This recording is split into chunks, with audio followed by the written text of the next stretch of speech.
ನಮಸ್ತೆ ವಿದ್ಯಾರ್ಥಿಗಳೇ, ನಾವಿಂದು 10ನೇ ತರಗತಿಯ ಸಮಾಜಶಾಸ್ತ್ರ ಈ ವಿಭಾಗದ ಮೊದಲ ಅಧ್ಯಾಯ ಸಾಮಾಜಿಕ ಸ್ತರವಿನ್ಯಾಸ ಈ ಪಾಠದ ಪ್ರಮುಖ ಅಂಶಗಳನ್ನು ತಿಳಿದುಕೊಳ್ಳೋಣ. ಸಾಮಾಜಿಕ ಸ್ತರವಿನ್ಯಾಸ ಎಂದರೇನು? ನಾವು ಫಸ್ಟ್ ಒಂಚೂರು ನೋಡುವ. ಏನು ಸಾಮಾಜಿಕ ಸ್ತರವಿನ್ಯಾಸ ಅಂತ ಹೇಳಿದರೆ ಏನು? ವಿದ್ಯಾರ್ಥಿಗಳೇ, ನಮ್ಮ ಸಮಾಜದಲ್ಲಿ ನಾವು ಜನರನ್ನು ಬೇರೆ ಬೇರೆ ವಿಭಾಗಗಳನ್ನಾಗಿ ವಿಭಾಗಿಸ್ತೇವೆ. ಅಂದರೆ ಕೆಲವು ಅಂಶಗಳ ಆಧಾರದ ಮೇಲೆ ಬೇರೆ ಬೇರೆ ವಿಭಾಗಗಳನ್ನಾಗಿ ವಿಭಾಗ ಮಾಡ್ತೇವೆ. ಇದನ್ನೇ ನಾವು ಸಾಮಾಜಿಕ ಸ್ತರವಿನ್ಯಾಸ ಎಂದು ಕರಿತೇವೆ. ಈಗ ಈ ಸಾಮಾಜಿಕ ಸ್ತರವಿನ್ಯಾಸ ಈ ಅಧ್ಯಾಯದಲ್ಲಿ ಬರುವಂತಹ ಪ್ರಮುಖ ಅಂಶಗಳು ಯಾವುವು? ಈಗ ನೀವು ನೋಟ್ ಮಾಡ್ಕೊಳ್ಳಿ, ಪ್ರಮುಖ ಅಂಶಗಳು ಯಾವುದೆಲ್ಲ ಇದೆ. ಅದರಲ್ಲಿ ನೋಡಿ, ಮೊದಲಿಗೆ ಬರುವಂಥದ್ದು ಸಾಮಾಜಿಕ ಅಸಮಾನತೆ. ಅಲ್ಲಿ ವಿಭಿನ್ನ ಸ್ತರಗಳು ಅಂತ ಹೇಳುವಾಗಲೇ ನಮಗೆ ಗೊತ್ತಾಗ್ತದೆ. ಅಲ್ಲಿ ಸಾಮಾಜಿಕ ಅಸಮಾನತೆ ಮೊದಲ ಒಂದು ಪಾಯಿಂಟ್. ಎರಡನೆಯದು ಶಿಕ್ಷಣ ಮತ್ತು ಅಸಮಾನತೆ. ಶಿಕ್ಷಣ ಮತ್ತು ಅಸಮಾನತೆ ಬರ್ಕೊಳ್ಳಿ. ಮೂರನೆಯದು ಲಿಂಗತ್ವ ಅಸಮಾನತೆ. ಲಿಂಗತ್ವ ಅಸಮಾನತೆ. ನಾಲ್ಕನೆಯದು ಸಾಮಾಜಿಕ ಸ್ತರವಿನ್ಯಾಸ. ಸಾಮಾಜಿಕ ಸ್ತರವಿನ್ಯಾಸ. ಇನ್ನೂ ಇದೆ ಅಸ್ಪೃಶ್ಯತೆ ಮತ್ತು ಅದರ ನಿವಾರಣಾ ಕ್ರಮಗಳು. ಅದನ್ನು ನಾವು ಮುಂದಿನ ತರಗತಿಯಲ್ಲಿ ನೋಡುವ. ಇವತ್ತಿನ ತರಗತಿಯಲ್ಲಿ ನಾವು ಈ 4 ಅಂಶಗಳ ಬಗ್ಗೆ ಅಧ್ಯಯನ ಮಾಡಲಿಕ್ಕಿದ್ದೇವೆ. ವಿದ್ಯಾರ್ಥಿಗಳೇ, ತಯಾರಾಗಿದ್ದೀರಲ್ಲ? ಮುಖ್ಯವಾದಂಥ ಅಂಶಗಳನ್ನು ಅಲ್ಲಿ ನೋಟ್ ಮಾಡ್ಕೊಳ್ತಾ ಹೋಗಿ, ಇಲ್ಲದಿದ್ದರೆ ಅದು ಮರೆತು ಹೋಗ್ತದೆ. ಅದಕ್ಕೋಸ್ಕರ ಹೇಳ್ತಾ ಇದ್ದೇನೆ. ಆನಂತರ ಎಲ್ಲ ಅಂಶಗಳನ್ನು ನೋಟ್ ಮಾಡ್ಕೊಳ್ಬೇಕಾಗಿಲ್ಲ. ಕೆಲವನ್ನು ನಿಮ್ಮ ಮನಸ್ಸಿನಲ್ಲಿ ಅದನ್ನು ತಿಳ್ಕೊಂಡು ಹೇಗೆ ಏನು ಅಂತ ಹೇಳ್ಕೊಂಡು ನೀವು ಸ್ವಲ್ಪ ವಿಶ್ಲೇಷಣೆ ಮಾಡಿಕೊಂಡು ಆ ಅಂಶಗಳ ಬಗ್ಗೆ ಕಲಿಬೋದು. ಈಗ ನಾವು ಮೊದಲನೆಯದಾಗಿ ನೋಡುವಂಥದ್ದು ಸಾಮಾಜಿಕ ಅಸಮಾನತೆ. ಈಗ ಏನು ಸಾಮಾಜಿಕ ಅಸಮಾನತೆ ಅಂದರೆ ಏನು? ಸಾಮಾಜಿಕ ಅಸಮಾನತೆ ಅಂತ ಹೇಳಿದರೆ ಸಮಾಜದಲ್ಲಿ ಸಮಾನತೆ ಇಲ್ಲದಿರುವಂಥದ್ದು. ಸಮಾನತೆ ಇಲ್ಲದಿರುವಂಥದ್ದು ಇದನ್ನೇ ನಾವೇನು ಅಂತ ಕರಿತೇವೆ? ಸಾಮಾಜಿಕ ಅಸಮಾನತೆ ಅಂತ ಕರಿತೇವೆ. ಈಗ ಇಲ್ಲಿ ಸಾಮಾಜಿಕ ಸಮಾನತೆ, ಸಾಮಾಜಿಕ ಅಸಮಾನತೆ ಅಂತ ಹೇಳುವಾಗ ಅಲ್ಲಿ ಯಾವ ಅಂಶಗಳೆಲ್ಲ ಬರ್ತದೆ?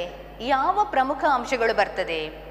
ಅಲ್ಲಿ ನಾವು ಆ ವಿಭಿನ್ನ ಸ್ತರಗಳಾಗಿ ವಿಂಗಡಣೆ ಮಾಡುವಾಗ ತೆಗೆದುಕೊಳ್ಳುವಂತಹ ಪ್ರಮುಖ ಅಂಶಗಳು ಅಂತ ಹೇಳಿದರೆ ನೋಡಿ, ಒಂದು ಆದಾಯದ ಮೂಲಗಳು. ಏನು ಆದಾಯದ ಮೂಲಗಳು ಅಂತ ಹೇಳಿದ್ರಿ? ಈಗ ನಾವು ಜನರನ್ನು ಶ್ರೀಮಂತರು, ಮಧ್ಯಮ ವರ್ಗದವರು, ಬಡವರು ಅಂತ ಹೇಳ್ತೇವೆ ಅಲ್ವಾ? ಆ ವಿಭಾಗ ನಾವು ಮಾಡ್ತೇವೆ. ಅದು ಯಾವ ಆಧಾರದ ಮೇಲೆ ನಾವು ಮಾಡ್ತೇವೆ? ಅಲ್ಲಿ ಆದಾಯದ ಮೂಲಗಳ ಬಗ್ಗೆ. ಈಗ ಕೆಲವರಿಗೆ ವಂಶ ಪಾರಂಪರ್ಯವಾಗಿ ಬಂದಂತಹ ಒಂದಿಷ್ಟು ಆಸ್ತಿ ಇರ್ತದೆ. ಒಂದು 40 ಎಕರೆ, 50 ಎಕರೆ, 60 ಎಕರೆ, ಹೀಗೆ ಒಂದಿಷ್ಟು ಅವರಿಗೆ ಆಸ್ತಿ ಇರ್ತದೆ. ಈಗ ಆ ಆಸ್ತಿ ಅಂದರೆ ಅಂಥವರನ್ನೆಲ್ಲ ಏನು ಸಮಾಜ ಇವರು ಶ್ರೀಮಂತರು. ಅದೇ ರೀತಿಯಲ್ಲಿ ಮಧ್ಯಮ ವರ್ಗದವರು ಅಂದರೆ ಸ್ವಲ್ಪ ಸಂಬಳ ಬರ್ತದೆ, ಅದರಲ್ಲಿ ಅವರ ಜೀವನವನ್ನು ನಡೆಸ್ತಾ ಇರ್ತಾರೆ. ಅವರನ್ನು ನಾವು ಸಾಧಾರಣ ಮಧ್ಯಮ ವರ್ಗದವರು ಅಂತ ಕರಿತೇವೆ. ಅದೇ ರೀತಿಯಲ್ಲಿ ಇನ್ನು ಬಡವರು ಅಂತ ಹೇಳಿದರೆ ಅವರಿಗೆ ದಿನದ ಅವಶ್ಯಕತೆಗಳನ್ನು ಪೂರೈಸಿಕೊಳ್ಳಿಕ್ಕೂ ಕಷ್ಟ ಆಗ್ತದೆ. ಅಂತಹ ಸ್ಥಿತಿಯಲ್ಲಿ ಕೆಲವರು ಇರ್ತಾರೆ, ಅವರನ್ನು ನಾವು ಬಡವರು ಅಂತ ಕರಿತೇವೆ. ಈ ರೀತಿಯಲ್ಲಿ ಆದಾಯದ ಮೂಲಗಳು. ಒಬ್ಬನಿಗೆ 1 ಲಕ್ಷ ಸಂಬಳ ಬರ್ತದೆ, ಇನ್ನೊಬ್ಬನಿಗೆ ಒಂದು 10,000 ಸಂಬಳ ಬರ್ತದೆ. ಆವಾಗ ಅದು ವ್ಯತ್ಯಾಸ ಆಗಿಯೇ ಆಗ್ತದೆ. ಅವನ ಜೀವನ ಮಟ್ಟದಲ್ಲಿ ವ್ಯತ್ಯಾಸವನ್ನು ನಾವು ಕಾಣ್ತೇವೆ. ಈ ರೀತಿಯಲ್ಲಿ ಆದಾಯದ ಮೂಲಗಳು. ಇನ್ನೊಂದು ಶಿಕ್ಷಣ ಮತ್ತು ವೃತ್ತಿ ಅವಕಾಶಗಳು ಅಂತ. ಈಗ ಒಬ್ಬ ಉತ್ತಮವಾದಂತಹ ಶಿಕ್ಷಣವನ್ನು ಪಡೆದಿದ್ದಾನೆ, ಅವನಿಗೆ ಆ ಉತ್ತಮವಾದಂತಹ ಶಿಕ್ಷಣಕ್ಕೆ ಅನುಗುಣವಾಗಿ ಅವನಿಗೆ ಒಂದು ಒಳ್ಳೆಯ ವೃತ್ತಿ ಕೂಡ ಅವನಿಗೆ ಸಿಕ್ಕಿದೆ ಅಲ್ವಾ? ಒಳ್ಳೆಯ ಒಂದು ದೊಡ್ಡ ಇಂಜಿನಿಯರ್ ಆಗಿ ಅವನು ಕೆಲಸ ಮಾಡ್ತಾ ಇದ್ದಾನೆ. ಆವಾಗ ಅವನನ್ನು ನಾವು ಶ್ರೀಮಂತ ಅಂತ ಹೇಳ್ತೇವೆ. ಅದೇ ರೀತಿಯಲ್ಲಿ ಇನ್ನೊಬ್ಬನಿಗೆ ಅವನೊಂದು SSLC ಕಲ್ತಿದ್ದಾನೆ, ಅವನು ಕಲ್ತಂತಹ ಆ ವಿದ್ಯೆಗೆ ಸರಿಯಾಗಿ ಅವನೊಂದು ಗ್ಯಾರೇಜಲ್ಲಿ ಒಂದು ಕೆಲಸ ಮಾಡ್ತಾ ಇದ್ದಾನೆ ಅಂತ ಎಣಿಸ್ಕೊಳ್ಳಿ. ಆವಾಗ ಅಲ್ಲಿ ಏನಾಗ್ತದೆ, ಅವನ ಒಂದು ಎಷ್ಟು ಸಂಬಳ ಬರ್ತದೆ, ಅವನ ಒಂದು ಆ ಲೆವೆಲಿಗೆ ಸರಿಯಾಗಿ ಅವನು ಜೀವನವನ್ನು ನಡೆಸ್ತಾ ಇರ್ತಾನೆ. ಈ ರೀತಿಯಲ್ಲಿ ಅಲ್ಲಿ ನಾವು ವ್ಯತ್ಯಾಸವನ್ನು ಕಾಣ್ತೇವೆ ಅಲ್ವ ವಿದ್ಯಾರ್ಥಿಗಳು. ಅವನನ್ನು ಶ್ರೀಮಂತ ಅಂತ ಹೇಳ್ತೇವೆ, ದೊಡ್ಡ ಇಂಜಿನಿಯರ್ ಅವನು ಅಂತ, ಇವನು ಒಂದು ಮಧ್ಯಮ ವರ್ಗದವ, ಇನ್ನೊಬ್ಬ ಬಡವ. ಈ ರೀತಿಯಲ್ಲಿ ಅದೇ ರೀತಿಯಲ್ಲಿ ಆರೋಗ್ಯ ಸೌಲಭ್ಯಗಳು, ಈಗ ಶ್ರೀಮಂತರು ದೊಡ್ಡ ದೊಡ್ಡ ಖಾಸಗಿ ಆಸ್ಪತ್ರೆಗಳಲ್ಲಿ ಲಕ್ಷ ಕೊಟ್ಟು ಅವರು ಅಲ್ಲಿ ಏನು ಚಿಕಿತ್ಸೆಯನ್ನು ಪಡ್ಕೊಳ್ತಾರೆ. ಅದೇ ರೀತಿಯಲ್ಲಿ ಬಡವರು, ಅವರಿಗೆ ಅಷ್ಟು ಹಣ ಇರೋದಿಲ್ಲ, ಅಷ್ಟು ಖರ್ಚು ಮಾಡಲಿಕ್ಕೆ ಅವರಲ್ಲಿ ಹಣ ಇರೋದಿಲ್ಲ. ಅವರೇನು ಮಾಡ್ತಾರೆ, ಅವರು ಸರಕಾರಿ ಆಸ್ಪತ್ರೆಗಳಿಗೆ ಹೋಗ್ತಾರೆ, ಅಲ್ಲಿ ಅವರು ಚಿಕಿತ್ಸೆಯನ್ನು ಪಡ್ಕೊಳ್ತಾರೆ. ಈ ರೀತಿಯಲ್ಲಿ ಆರೋಗ್ಯದ ಸೌಲಭ್ಯಗಳಲ್ಲಿ ಕೂಡ ನಾವು ವ್ಯತ್ಯಾಸವನ್ನು ಕಾಣ್ತೇವೆ. ಕೆಲವೊಮ್ಮೆ ಬಡವರಿಗೆ ನೋಡಿ ಅವರ ರೋಗಗಳಿಗೆ ಸರಿಯಾದಂತಹ ಚಿಕಿತ್ಸೆ ಮಾಡಲಿಕ್ಕಾಗದೆ ಅವರು ಮೃತಪಡ್ತಾರೆ. ಈ ರೀತಿಯಲ್ಲೆಲ್ಲ ಆಗ್ತಾ ಇದೆ. ಈ ರೀತಿಯಲ್ಲಿ ನಮ್ಮ ಸಮಾಜದಲ್ಲಿ ನಾವು ಅಸಮಾನತೆಯನ್ನು ಕಾಣ್ತಾ ಇದ್ದೇವೆ. ಅದೇ ರೀತಿಯಲ್ಲಿ ರಾಜಕೀಯ ಭಾಗವಹಿಸುವಿಕೆ ಮತ್ತು ರಾಜಕೀಯ ಪ್ರತಿನಿಧಿತ್ವ ಅಂತ ಹೇಳಿದರೆ, ನಮ್ಮ ಪ್ರತಿನಿಧಿಗಳಾಗಿ ಅವರು ಈಗ ಎಲೆಕ್ಷನಲ್ಲಿ ಕಂಟೆಸ್ಟ್ ಮಾಡುವಂಥದ್ದು. ಅದೇ ರೀತಿಯಲ್ಲಿ ಭಾಗವಹಿಸುವಿಕೆ ಅಂತ ಹೇಳಿದರೆ, ಅವನೊಂದು ವೋಟ್ ಹಾಕಿದ್ರು ಅವನ ರಾಜಕೀಯದಲ್ಲಿ ಭಾಗವಹಿಸಿದ್ದಾನೆ ಅಂತ ಲೆಕ್ಕ. ಈ ರೀತಿಯಲ್ಲಿ ಇಲ್ಲಿ ಕೂಡ ನಾವು ವ್ಯತ್ಯಾಸವನ್ನು, ಎಲ್ಲರಿಗೂ ಕೂಡ ಇಲೆಕ್ಷನ್ಗೆ ಏನು ಕಂಟೆಸ್ಟ್ ಮಾಡಲಿಕ್ಕೆ ಆಗೋದಿಲ್ಲ ಅಲ್ವಾ, ಅಲ್ಲಿ ಕೂಡ ಅಷ್ಟು ಹಣ, ಅದೇ ರೀತಿಯಲ್ಲಿ ಅಷ್ಟೊಂದು ಜನಬೆಂಬಲ ಎಲ್ಲವೂ ಕೂಡ ಇರಬೇಕು. ಈ ರೀತಿಯಲ್ಲಿ ಈ ಎಲ್ಲ ಅಂಶಗಳ ಆಧಾರದ ಮೇಲೆ ನಾವು ನಮ್ಮ ಸಮಾಜದಲ್ಲಿ ಅಸಮಾನತೆಯನ್ನು ಕಾಣ್ತಾ ಇದ್ದೇವೆ. ಗೊತ್ತಿದೆ ವಿದ್ಯಾರ್ಥಿಗಳೇ, ನಮಗೆ ನಮ್ಮ ದೇಶದಲ್ಲಿ ಒಂದು ಕಡೆ ಶ್ರೀಮಂತರು ಅಂದರೆ ಏನು ಎಷ್ಟು ತಿಂದರೂ ಕೂಡ ಮುಗಿಲಿಕ್ಕಿಲ್ಲ, ಅಷ್ಟು ಆಸ್ತಿ ಇದೆ ಅವರಲ್ಲಿ.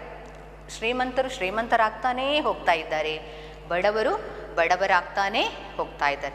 ಕಳೆದ 10 ವರ್ಷಗಳಲ್ಲಿ ನಾವು ಸಾಮಾನ್ಯವಾಗಿ ನೋಡೋದಾದರೆ ಒಂದು 50 ಜನ ಬಿಲಿಯನೇರ್ಗಳು ಅಂದರೆ ಅತ್ಯಂತ ಶ್ರೀಮಂತರು ಇದ್ದಾರೆ ನಮ್ಮ ದೇಶದಲ್ಲಿ. ಅದೇ ರೀತಿಯಲ್ಲಿ 1 ಲಕ್ಷಕ್ಕೂ ಹೆಚ್ಚು ಮಿಲಿಯನೇರ್ಗಳು ಅಂದರೆ ಅವರು ಕೂಡ ಶ್ರೀಮಂತರೇ. ಇಂತಹ ಶ್ರೀಮಂತರನ್ನು ನಮ್ಮ ದೇಶ ಉತ್ಪಾದನೆ ಮಾಡಿದೆ.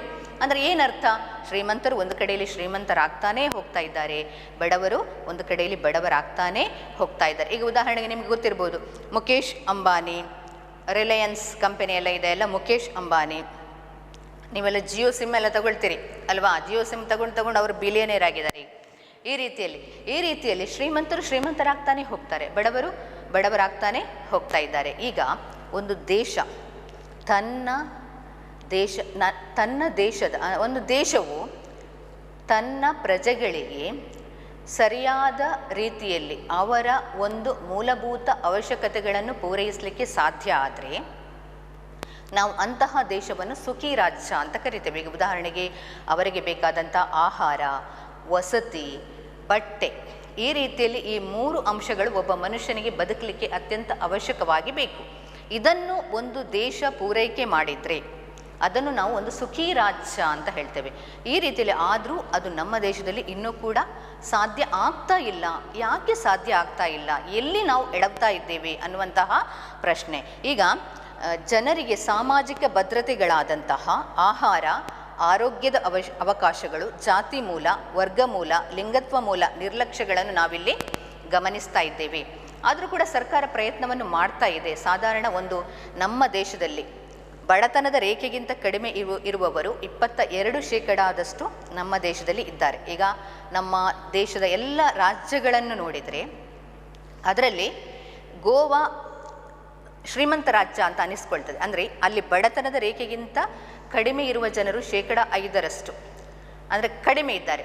ಅದೇ ರೀತಿಯಲ್ಲಿ ಛತ್ತೀಸ್ಗಢ ರಾಜ್ಯದಲ್ಲಿ ಬಡತನದ ರೇಖೆಗಿಂತ ಕಡಿಮೆ ಇರುವಂತಹ ಜನರ ಒಂದು ಪ್ರಮಾಣ ಜಾಸ್ತಿ ಇದೆ. ಸಾಧಾರಣ 21-22% ಜನರು ಅಲ್ಲಿದ್ದಾರೆ. ಅಂದರೆ ಅದು ಸ್ವಲ್ಪ ಬಡ ರಾಜ್ಯ ಅಂತ ಅಲ್ಲಿ ಅನ್ನಿಸಿಕೊಳ್ತದೆ. ಈ ರೀತಿಯಲ್ಲಿ ನಾವು ಏನು ಮಾಡ್ತೇವೆ ಅಂತ ಹೇಳಿದರೆ, ಅಲ್ಲಿ ಒಂದು ಅಳತೆ ಮಾಡಲಿಕ್ಕೆ ಶ್ರೀಮಂತರು, ಬಡವರು ಅಂತ ಹೇಳಿಕೊಂಡು ಈಗ ಏನು ಮಾಡಿದೆ ಸರ್ಕಾರ, BPL, APL ಅಂತ ಎಲ್ಲ ಇದೆ, ನಿಮಗೆ ಗೊತ್ತುಂಟು. BPL ಅಂದರೆ ಏನು, ಬಿಲೋ ಪವರ್ಟಿ ಲೈನ್. APL ಅಂತ ಹೇಳಿದರೆ ಎಬೋವ್ ಪವರ್ಟಿ ಲೈನ್. ಈ ರೀತಿಯಲ್ಲಿ ಈಗ ಒಬ್ಬ BPL ಕಾರ್ಡನ್ನು ಹೊಂದಿರಬೇಕು ಅಂತಿದ್ರೆ, ಈಗ ರೇಷನ್ ಕಾರ್ಡಲ್ಲಿ BPL ನಿಮ್ಗೆ ಗೊತ್ತುಂಟು, ಹೊಂದಿರಬೇಕು ಅಂತಿದ್ರೆ ಅವನಿಗೆ 10,000 to 15,000 ಸಂಬಳ ಇರಬೇಕು ತಿಂಗಳಿಗೆ ಅಂತ ಲೆಕ್ಕ. ಅಂದರೆ ಅವನ ಆದಾಯವನ್ನು ತಗೊಂಡ್ರೆ ಅದು 10,000 to 15,000 ಇರಬೇಕು ಅಂತ ಇದೆ. ಆದರೆ ನಮ್ಮ ದೇಶದಲ್ಲಿ ಏನಾಗ್ತಾ ಇದೆ ಅಂತ ಹೇಳಿದರೆ, ಕೆಲವು ಶ್ರೀಮಂತರು ಕೂಡ BPL ಕಾರ್ಡ್ ಮಾಡಿಸ್ತಾ ಇದ್ದಾರೆ. ಅವರಿಗೆ ಬೇರೆ ಬೇರೆ ಆದಾಯ ಇರ್ಬೋದು, ಆದರೂ ಕೂಡ ಅವರು ಮಾಡಿಸ್ತಾ ಇದ್ದಾರೆ. ಈ ರೀತಿಯಲ್ಲಿ ಅದಕ್ಕೆ ಈಗ ಸರ್ಕಾರ ಅದಕ್ಕೆ ಕಟ್ಟುನಿಟ್ಟಿನ ಕ್ರಮಗಳನ್ನು ತಗೊಳ್ತಾ ಇದೆ. ಅಂದರೆ ಯಾರು ಕೂಡ ಅಂತಹ ಒಂದು ಏನು ಬಡವರಿಗೆ ಸಿಗುವಂತಹ ಅವಕಾಶಗಳನ್ನು ಶ್ರೀಮಂತರು ಹೆಚ್ಚು ಹೆಚ್ಚು ಬಾಚಿಕೊಳ್ತಾ ಇದ್ದಾರೆ. ಅದಕ್ಕೆ ಸರ್ಕಾರ ಪ್ರಯತ್ನ ಮಾಡ್ತಾ ಇದೆ. ಅದು ಹಾಗಾಗಬಾರ್ದು, ಸಮಾನತೆಯನ್ನು ಸಾಧಿಸಬೇಕು ಅಂತ ಹೇಳಿಕೊಂಡು ಸರ್ಕಾರ ಹಲವಾರು ಕ್ರಮಗಳನ್ನು ಈಗ ಕೈಗೊಳ್ತಾ ಇದೆ. ಎಲ್ಲರ ಮೇಲೆ ಸರಿಯಾದ ಒಂದು ಹದ್ದಿನ ಕಣ್ಣು ಇಟ್ಟುಕೊಂಡು ಈಗ ಸರ್ಕಾರ ಪ್ರತಿ ಒಂದಕ್ಕೂ ಆಧಾರ್ ನಂಬರನ್ನು ಲಿಂಕ್ ಮಾಡಿ ಅಂತ ಹೇಳ್ತಾ ಇದೆ. ಯಾಕಂತ ಹೇಳಿದರೆ ಆವಾಗ ಆ ಆಧಾರಲ್ಲಿ ಅವನ ಎಲ್ಲ ಡೀಟೇಲ್ಸ್ ಎಲ್ಲ ಸಿಗ್ತದೆ. ಈ ರೀತಿಯಲ್ಲಿ ಅವನ ಆದಾಯ ಹೇಗಿದೆ, ಎಷ್ಟಿದೆ, ಅದರ ಬಗ್ಗೆ ಎಲ್ಲ ಗೊತ್ತಾಗ್ತದೆ ಅಂತ ಹೇಳಿಕೊಂಡು ಸರ್ಕಾರ ಈ ರೀತಿಯ ಒಂದು ಕ್ರಮಗಳನ್ನು ಕೈಗೊಳ್ತಾ ಇದೆ. ಈಗ ನಾವು ಎರಡನೇ ಅಂಶದ ಬಗ್ಗೆ ತಿಳಿದುಕೊಳ್ಳುವ, ಶಿಕ್ಷಣ ಮತ್ತು ಅಸಮಾನತೆ. ಈಗ ನಮ್ಮ ದೇಶದಲ್ಲಿ ಈಗ ನಾವು ಹೇಗೆ ಶ್ರೀಮಂತರು ಬಡವರು ಆ ಅಂಶಗಳನ್ನು ನೋಡಿದ್ವಾ, ಈಗ ಅಲ್ಲಿ ನೋಡಿದರೆ ನೋಡಿ, ಶ್ರೀಮಂತರಿಗೆ ಸಿಗುವಂತಹ ಶಿಕ್ಷಣದ ಅವಕಾಶಗಳು ಬಡವರಿಗೆ ಸಿಗ್ತಾ ಇಲ್ಲ. ಶ್ರೀಮಂತರ ಮಕ್ಕಳು ಎಲ್ಲರೂ ಕೂಡ ದೊಡ್ಡ ದೊಡ್ಡ CBSE, ICSE, public school, central school ಮುಂತಾದಂತಹ ಶಾಲೆಗಳಲ್ಲಿ ವಿದ್ಯಾಭ್ಯಾಸವನ್ನು ಪಡಿತಾ ಇದ್ದಾರೆ. ಬಡವರು ಸರಕಾರಿ ಶಾಲೆಗಳಲ್ಲಿ ವಿದ್ಯಾಭ್ಯಾಸವನ್ನು ಪಡಿತಾ ಇದ್ದಾರೆ. ಅದು ಕೂಡ ಸರಿಯಾಗಿ ಶಾಲೆಗೆ ಹೋಗ್ಲಿಕ್ಕೆ ಆಗ್ತಾ ಇಲ್ಲ. ಬಡತನದ ಸಮಸ್ಯೆ, ಇನ್ನೂ ಹಲವಾರು ಬೇರೆ ಬೇರೆ ಸಮಸ್ಯೆಗಳು. ಅವರು ಕೆಲವು ಮಕ್ಕಳು ಏನು ಕೆಲಸಕ್ಕೆ ಹೋಗುವಂಥದ್ದು, ಬಾಲಕಾರ್ಮಿಕರಾಗಿ ಕೆಲಸ ಮಾಡುವ ಈ ರೀತಿಯ ಸಮಸ್ಯೆಗಳನ್ನು ನಾವು ಕಾಣ್ತಾ ಇದ್ದೇವೆ. ಅದಕ್ಕೆ ಈ ಒಂದು ಅಸಮಾನತೆಯನ್ನು ಹೋಗಲಾಡಿಸಲಿಕ್ಕೆ ನಮ್ಮ ಸರ್ಕಾರ ಸತತವಾಗಿ ಪ್ರಯತ್ನವನ್ನು ಮಾಡ್ತಾನೇ ಇದೆ. ಸ್ವಾತಂತ್ರ್ಯ ಬಂದಂದಿನಿಂದ, ಈಗ ಸ್ವಾತಂತ್ರ್ಯ ಸಿಗುವಂತಹ ಸಮಯದಲ್ಲಿ ನಮ್ಮ ಒಂದು ಅನಕ್ಷರತೆಯ ಮಟ್ಟ ಪ್ರಮಾಣ ತುಂಬ ಇತ್ತು ಅಲ್ವಾ. ಈಗ ತುಂಬ ಕಡಿಮೆ ಆಗಿದೆ, ಆದರೂ ಕೂಡ ನಾವು ಸಂಪೂರ್ಣ ಸಾಕ್ಷರತೆಯನ್ನು ಸಾಧಿಸಲಿಕ್ಕೆ ಆಗ್ತಾ ಇಲ್ಲ. ಅದಕ್ಕೆ ಸರ್ಕಾರ ಈಗ ಪ್ರಯತ್ನವನ್ನು ಮಾಡ್ತಾನೇ ಇದೆ. ನಮ್ಮ ಸಂವಿಧಾನದಲ್ಲಿ ಸರ್ಕಾರ ಈ ಒಂದು ಶಿಕ್ಷಣದ ಅವಕಾಶಗಳನ್ನು ಹೆಚ್ಚಿಸಲಿಕ್ಕೋಸ್ಕರ ಪ್ರಯತ್ನವನ್ನು ಮಾಡ್ತಾನೇ ಇದೆ. ಸಂವಿಧಾನದ ಪ್ರತಿಯೊಂದು ವಿಧಿಯಲ್ಲಿ, ಅದೇ ರೀತಿಯಲ್ಲಿ ಆ ತಿದ್ದುಪಡಿಗಳಲ್ಲಿ ನಾವು ಹಲವಾರು ಬದಲಾವಣೆಗಳನ್ನು ಕಾಣ್ತಾ ಇದ್ದೇವೆ. ಎಲ್ಲರಿಗೂ ಶಿಕ್ಷಣ ಸಿಗಬೇಕು ಅನ್ನುವಂತಹ ಉದ್ದೇಶದಿಂದ ಸರ್ಕಾರ ಪ್ರಯತ್ನವನ್ನು ಮಾಡ್ತಾ ಇದೆ. ಈಗ ಅಲ್ಲಿ ನೀವು ಸಂವಿಧಾನದ ವಿಧಿಗಳ ಬಗ್ಗೆ ನೀವು ನೋಟ್ ಮಾಡಿಕೊಳ್ಬೇಕು. ಯಾವ ಯಾವ ಸಂವಿಧಾನದ ವಿಧಿಗಳು ಏನನ್ನು ತಿಳಿಸ್ತಾ ಹೋಗ್ತದೆ. ಈಗ ಮೊದಲನೆಯದಾಗಿ ಸಂವಿಧಾನದ ವಿಧಿ 39, ಸಂವಿಧಾನದ ವಿಧಿ 39 ಇದು ಸಾಮಾಜಿಕ ನ್ಯಾಯವನ್ನು ಅಂದರೆ ಎಲ್ಲರಿಗೂ ಕೂಡ ಒಂದೇ ರೀತಿಯ ನ್ಯಾಯ ಇರಬೇಕು ಅನ್ನುವಂಥದ್ದು ಇದರ ಒಂದು ಉದ್ದೇಶ. ಈ ರೀತಿಯಲ್ಲಿ ಈ 39ನೇ ವಿಧಿಯಲ್ಲಿ ನಾವು ಸಾಮಾಜಿಕ ನ್ಯಾಯವನ್ನು ಕಾಣ್ತೇವೆ. ಅದೇ ರೀತಿಯಲ್ಲಿ 45ನೆಯ ವಿಧಿ, ಸಂವಿಧಾನದ 45ನೆಯ ವಿಧಿಯು 14 ವರ್ಷದ ಒಳಗಿನ ಮಕ್ಕಳಿಗೆ ಉಚಿತ ಮತ್ತು ಕಡ್ಡಾಯ ಶಿಕ್ಷಣ ಅನ್ನುವಂಥದ್ದನ್ನು ಪ್ರತಿಪಾದಿಸ್ತದೆ. ಸಂವಿಧಾನದ 45ನೆಯ ವಿಧಿ ನೋಟ್ ಮಾಡ್ಕೊಳ್ಳಿ. ಸಂವಿಧಾನದ 45ನೆಯ ವಿಧಿ 14 ವರ್ಷದ ಒಳಗಿನ ಮಕ್ಕಳಿಗೆ ಉಚಿತ ಮತ್ತು ಕಡ್ಡಾಯ ಶಿಕ್ಷಣ ಅನ್ನೋದನ್ನು ಅದು ಪ್ರತಿಪಾದಿಸ್ತದೆ. ಅಲ್ಲೇ 14 ವರ್ಷದ ಒಳಗಿನ ಮಕ್ಕಳು ಅಂತ ಹೇಳುವಾಗ ಅಂದರೆ ಅದು ಎಷ್ಟರಿಂದ 14 ಅನ್ನುವಂಥದ್ದು ಸ್ವಲ್ಪ ಕನ್ಫ್ಯೂಷನ್ ಆಗ್ತದೆ. ಅದು ಅಂದರೆ ಹುಟ್ಟಿದ ಕೂಡಲೇ ಮಗು ಶಾಲೆಗೆ ಹೋಗ್ಲಿಕ್ಕೆ ಆಗೋದಿಲ್ಲ ಅಲ್ವಾ.